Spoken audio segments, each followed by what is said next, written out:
Hey friends, Wizards of the Coast has just revealed the set booster exclusive cards. These are cards that are not in the standard set or the commander precons. They can only be found in set boosters and collector booster boxes. So let's check out these brand new cards and I'll give you my first impressions on all of them. But before we begin, two quick reminders. First, if you want to purchase these sweet new cards or any other Magic products, you can head on over to our sponsor, cardkingdom.com/mtggoldfish, and be sure to ask for a scoop sticker in the order notes. And the second thing you can do is like and subscribe to help the channel grow. Alright, first we have a Mirror Commander. This is Urtet, Remnant of Memnarch. This is a 3-mana 2/2 legendary artifact creature Mirror, and it says whenever you cast a Mirror spell, create a 1/1 colorless Mirror artifact creature token. At the beginning of combat on your turn, untap each Mirror you control, and you can spend 5 mana, Wooburg, and tap it to put 3+1/+1 counters on each Mirror you control. Activate only on your turn. So for those who don't know about Mirror, they're basically all artifact creatures, and most of them tap for mana. They're kind of underutilized, kind of underpowered, and despite having 3 sets on the Mirrodin plane, original Mirrodin block, Scars of Mirrodin, and now finally Phyrexia, all will be one. Even with 3 sets or 3 blocks, they've never been very powerful. But now, if you are interested in running a relatively underpowered tribe, you have Urtet, which can run all the mirrors because it's 5 color, and it does provide a significant boost to the tribe without making it really powerful still. You just double up on the amount of mirrors you're going to be casting every single turn. It's kind of like a Genis Chamber for just yourself. And then it untaps your mirror, which is also great because most of them tap for mana, and it does turn your mirrors, which are all like 2/2s and 1/1s and stuff like that, into actual threats later on in the game. So despite them being an underdeveloped tribe, underpowered tribe, I think that actually kind of works in their favor, and Urtet doesn't, make them into a scary threat. But the fact that they're kind of not that powerful means that you can kind of go under the radar, hopefully at the tables, and, slowly grow them with Urtet's ability, and hopefully steal some games out of that as well. So that's really cool. Just like the slam dunk. It's exactly what I assume a person who's really deep into Mirror will enjoy out of a commander. So thumbs up for this one. Next up, we have Chiss-Goria, Forged Tyrant. This is a 9-mana red legendary dragon. It's 6 and triple red for a 5/4 legendary dragon with affinity for artifacts. This spell costs 1 less to cast for each artifact you control. So if you control no artifacts, you have to pay that whole 9 mana. However, if you have up to 6 artifacts or more, you could just cast this for triple red, which is a great rate. It also has flying and haste, and whenever it attacks, exile the top 5 cards of your library. You may cast an artifact spell from among them this turn, and if you do, it has affinity for artifacts. So this card I think is really solid. In an artifact deck, it's probably going to just cost triple red for a 5/4 flying hasty dragon, which is some serious damage in the air with evasion. And every single time it's attacking, not only is it essentially drawing you a card, but it's card selection because you get to look at the top 5 cards. You could just not hit an artifact. That could happen. But if you are in an artifact deck, which is where you're going to be running this card, odds are you're going to find some artifacts to play off the top of your library with this. And then it also gives that card a mana discount. So it's damage in the air with haste, so immediate damage, immediately essentially card advantage and a mana discount on that card you have, all for what is going to be pretty reliably just 3 mana. So this card is pretty good.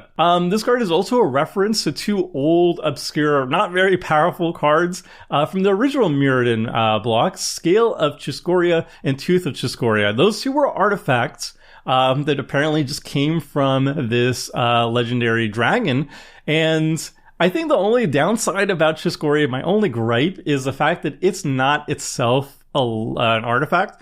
And I would have thought that maybe if its scale and teeth are artifacts and it's from a metal artificial plane, it would probably be an artifact itself, but alas, it's not. So it kind of lacks a little bit of synergy in the artifact deck itself. It doesn't itself power metalcraft or whatever, but I mean, it already has affinity for artifacts, so it does have synergy in the deck. I just kind of wish it was an artifact too. I don't know, I'm being a little bit picky.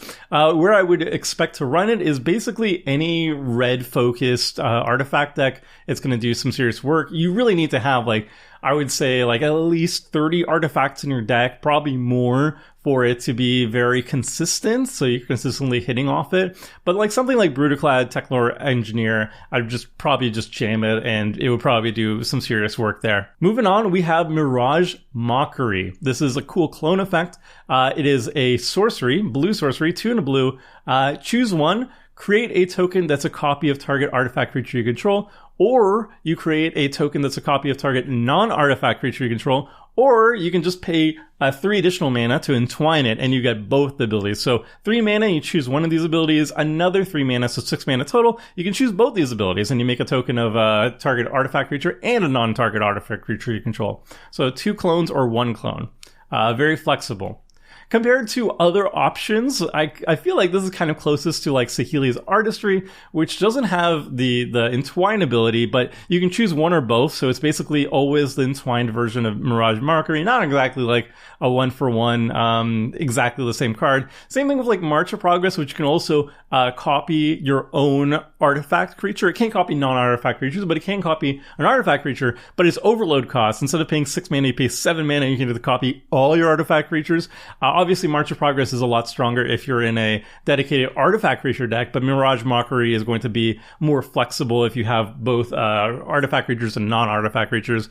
Where I can see this card played, I think like Urza Chief Artificer is a nice option. I think you want to have artifact creatures and you want to have non-artifact creatures, so you always have a good target for both of them. And Urza, while it is focused on artifact creatures, it's going to have some non-artifact creatures that you'd want to copy as well, so I think it's a good home there. Next, we have my personal favorite of all the card previews. This is Skyhunter Strike Force. This is 2 and a white for a 2/2 flying cat knight with melee. Whenever this creature attacks, it gets +1/+1 until end of turn for each opponent you attack this combat. And Lieutenant, as long as you control your commander, other creatures you control have melee. So basically, if you have 3 opponents, if it's a 4-player free-for-all game and you have 3 opponents, and you attack each opponent with at least 1 creature, then all your creatures with melee get +3/+3, which is a huge Anthem effect. It would make the Skyhunter Strike Force attack for 5 damage instead of basically 3, because you'd be attacking at least 1 opponent if you attack. And that's a lot of damage in the air. But then the fact that you give all your creatures melee, that's an Anthem effect of +3/+3 for all your creatures for a 3-drop. You do have to have your commander on the battlefield, but I mean, the payoff here is really high.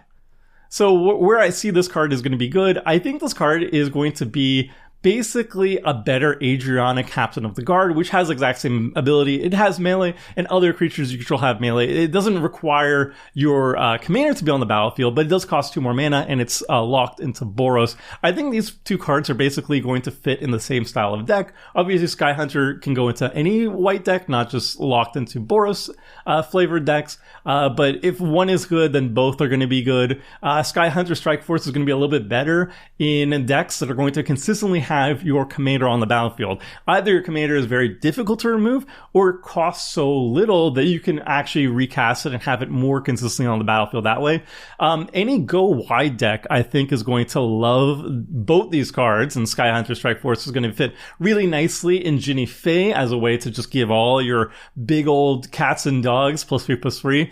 And it's going to shine brightest, obviously, in the best attack Panharmonicon commander, which is Ishin 2 Heavens is 1, where if you're attacking all 3 of your opponents, you're not getting +3/+3, you're getting +6/+6, which is, woof, that is a lot of damage. That is really good. So I'm really excited for Skyhunter Strike Force. I'm building an Ishin deck, and I'm really excited to just jam it in there and have another way to kill people really quickly.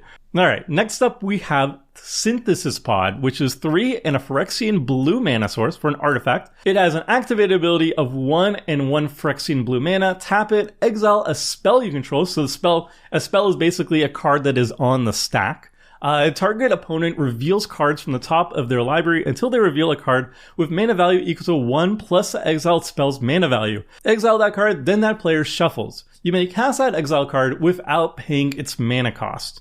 So basically, any spell you have on the stack that you don't really want to resolve, you can just like exile it and spin the wheel and get something off your opponent. And that something is always going to be a relatively good spell, or perhaps even better. So this card looks really fun. Obviously, it's trying to evoke Birthing Pod, which is a really busted artifact, is a really potent, repeatable tutor engine that was banned in Modern and is still very good in Commander as well. This is more randomized. It's much closer to a Chaos Wand or a Wand of Wonder, but it works kind of in between Birthing Pod and a Chaos Wand. Wand of Wonder, Chaos Wand, they both only get instants and sorceries, and the mana value is just random. It's whatever the first thing you get. This one you have a little bit more control over, and less control over in a way. You replace basically any card you have on the stack that you don't want resolved. You'd rather just spin the wheel on your opponents, and you're always going to get something